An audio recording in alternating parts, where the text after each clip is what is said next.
की ऊंचाइयों पर बर्फ से ढका दिव्यता और शांति का केंद्र, वहां विराजते हैं भूतनाथ भगवान शंकर और उनकी अर्धांगिनी जगन्माता पार्वती। दोनों के दो अद्भुत पुत्र, पहले श्री गणेश जो बुद्धि, विवेक और विनम्रता के प्रतीक हैं, दूसरे कार्तिकेय जो साहस, पराक्रम और तेज का स्वरूप हैं।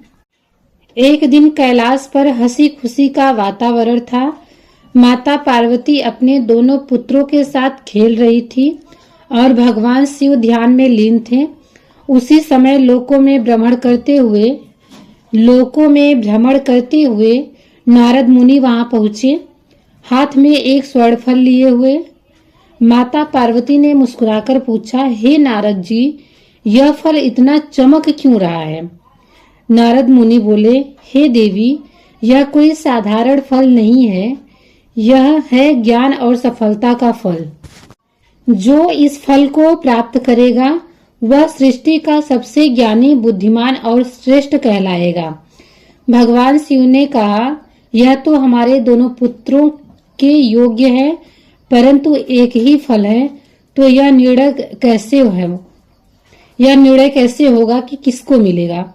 नारद जी ने कहा, आप दोनों में से जो पहले तीनों लोकों का ब्रह्मांड का चक्कर लगाकर लौट आएगा वही इस फल का अधिकारी होगा। नारद जी का बात सुनते ही कार्तिकेय तुरंत अपने वाहन मोर पर सवार हो गए। उनकी आंखों में आत्मविश्वास था। उन्होंने प्रण किया कि वे जल्द लौटेंगे। वहीं गणेश जी शांत बैठे सोच रहे थे, मेरा वाहन तो एक छोटा सा मूषक है, तीनों लोगों का चक्कर लगाना तो मेरे लिए असंभव है, परंतु क्या बुद्धि से भी कुछ संभव नहीं है? माता पार्वती मुस्कुराई। वे जानती थी कि उनका पुत्र जल्द ही कुछ अद्भुत करेगा। गणेश जी ने ध्यान लगाया और कहा, माता पिता ही तो मेरा समस्त ब्रह्मांड हैं। यदि मैं उनके चारों ओर 3 बार घूम लूं तो यह ब्रह्मांड की परिक्रमा ही होगी।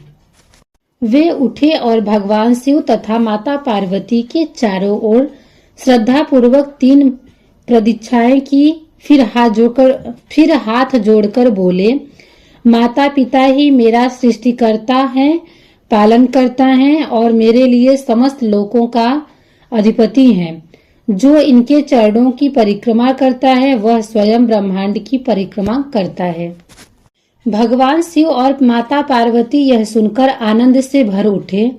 माता पार्वती के नेत्रों से स्नेह का आंसू बह निकले। शिव बोले, वत्स गणेश, तुम्हारी बुद्धि अतुलनीय है। आज से तुम्हें समस्त देवताओं में प्रथम पूज्य होने का वरदान प्राप्त हो रहा है। और उन्होंने वह स्वर्ण फल गणेश जी को दे दिया। कार्तिकेय का लौटना। कुछ समय बाद कार्तिकेय लौटे। उनका शरीर थकान से चूर था, किंतु गर्व से भरा हुआ। उन्होंने कहा, पिता, मैंने समस्त ब्रह्मांड का चक्कर लगा लिया है, अब यह फल मेरा है। भगवान शिव ने शांत स्वर में कहा, वत्स कार्तिकेय, वह फल तुम्हारे भाई गणेश को मिल चुका है। कार्तिकेय चकित रह गए। क्या मैं पूरे ब्रह्मांड में घूम आया और गणेश ने बस माता पिता के चारों ओर घूमकर जीत ली?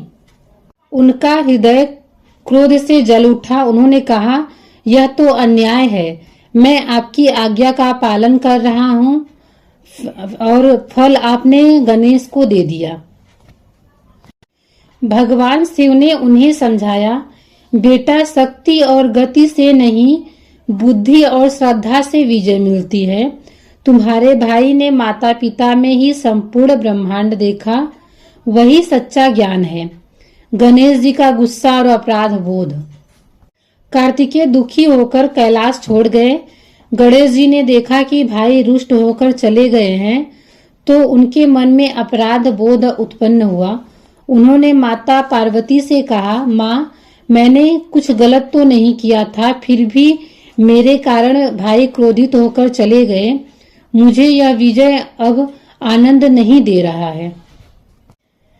माता पार्वती ने उन्हें पास बुलाया, उनके मस्तक पर हाथ फेरा और कहा, बेटा, जो सही मार्ग पर चलता है उसे कभी अपने कर्म पर पछतावा नहीं करना चाहिए, लेकिन परिवार में प्रेम और विनम्रता भी आवश्यक है। फिर माता पार्वती ने कहा, अब तुम अपने भाई को मनाओ, क्योंकि परिवार में एकता सबसे बड़ा वरदान है। गणेश जी ने अपने माता पिता की आज्ञा मानी। वे दूर पहाड़ों पर कार्तिक को खोजने निकले। जंगलों, नदियों और घाटियों से गुजरते हुए आखिरकार उस पर्वत पर पहुंचे जहां कार्तिकेय ध्यान में बैठे थे। गणेश जी ने नम्रता से कहा, भैया, मुझे क्षमा करो, मैंने आपके बिना जीत का कोई अर्थ नहीं समझा। माता पिता के चरणों में मैंने जो देखा वह प्रेम था, वही प्रेम है। अब आपसे चाहता हूँ। माता पिता के चरणों में मैंने जो देखा वह प्रेम था, वही प्रेम मैं आपसे चाहता हूँ। फिर कार्तिकेय का क्रोध धीरे धीरे शांत हो गया। वे उठे और गणेश जी को गले से लगा लिया। जब दोनों भाई कैलाश लौटे, माता पार्वती और भगवान शिव अत्यंत प्रसन्न हुए। भगवान शिव बोले, जिस घर में माता पिता का आदर और भाइयों में प्रेम हो, वहां सदैव लक्ष्मी, बुद्धि और शांति निवास करती हैं। तभी से गणेश जी को प्रथम पूज्य कहा जाता है, क्योंकि उन्होंने यह सिद्ध किया है कि सच्चा ज्ञान माता पिता की सेवा और परिवार के प्रति समर्पण में है। इस कहानी का सार यह है, जो अपने माता पिता की सेवा करते हैं वह सृष्टि के सभी देवताओं की पूजा करते हैं। गति से नहीं, बुद्धि से ही सच्ची विजय मिलती है। बोलो गणपति बप्पा मोरया।